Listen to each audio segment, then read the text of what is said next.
Seorang kaya, hartanya banyak, dia naik kereta yang besar, megah dan mewah.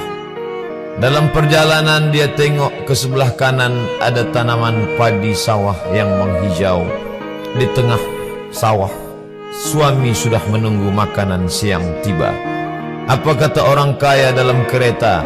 Oh, bahagianya petani. Di tengah perutnya lapar, istri dan anaknya datang. Makanan tiba pada waktunya. Air minum dapat menghilang dahaga.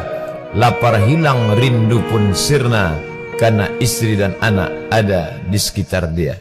Bahagianya menjadi petani, kata orang kaya dalam kereta. Masa orang kaya berpikir bahwa dia tidak bahagia? Si petani yang bersama anak di pondok tua itu pula memandang orang kaya di atas kereta. Apa kata dia? Betapa bahagianya orang kaya naik kereta, sedangkan aku hanya duduk di pondok yang tua. Maka pada hakikatnya manusia ini dua-duanya tak bahagia. Lalu sebenarnya bahagia itu di mana? Ada seorang anak yang sedang belajar di college university. Maka dia berkata, alangkah bahagianya kalau saya dapat BA. Selepas dia dapat ijazah BA, lalu dia berkata, aku tak bahagia. Alangkah indahnya bila dapat master. Manakala dia dapat master, dia berkata, oh, betapa bahagianya kalau dapat PhD. Selepas PhD dia berkata, susahnya PhD, belum juga dapat kerja. Selepas dapat kerja dia berkata, alangkah bahagianya kalau menikah. Selepas menikah dia berkata, aku tak bahagia sebab orang selalu tanya, dah punya anak apa belum? Selepas punya anak, dia pula berpikir untuk menikah sekali lagi. Jadi sebenarnya bahagia itu punya siapa? Oleh sebab itu bila kita baca kitab-kitab, maka makna sa'adah, kebahagiaan, orang yang bahagia sa'id, bahagia adalah insyirahus sadr, ketika hati terasa lapang apapun yang datang. Kalaulah pelajar yang mendapatkan BA itu hatinya lapang, tentu dia bahagia.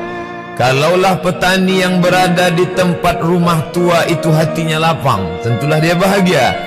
Kalaulah orang kaya dengan kereta yang besar itu hatinya lapang, tentulah dia bahagia.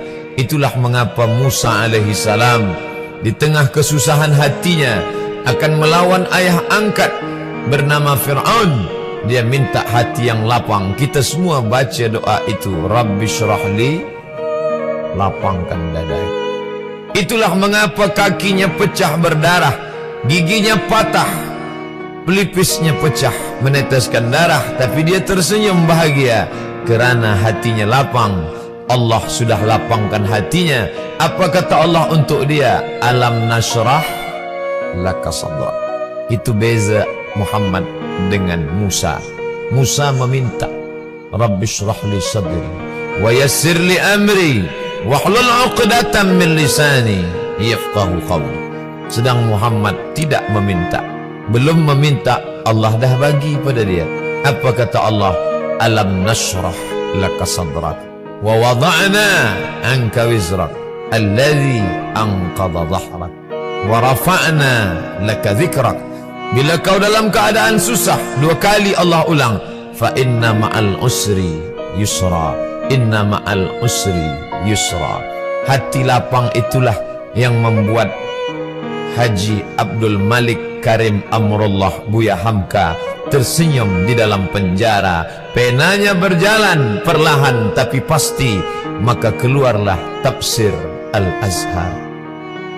Hati yang lapang itu juga membuat Said Qutb tersenyum menghadapi tiang gantungan. Walaupun dipenjara oleh Gamal Abdul Nasir, tapi sebelum kematiannya sempat pula menulis tafsir Fi Zilalil Quran, di bawah naungan bayang-bayang Al-Quran. Apa kata Said Qutb dalam muqaddimahnya? Al-hayatu fi zilalil Quran ni'mah. Hidup di bawah naungan bayang-bayang Al-Quran itu nikmat. La ya'rifuha illa man zaqaha. Tidak ada yang boleh mengetahuinya kecuali orang yang pernah merasakannya.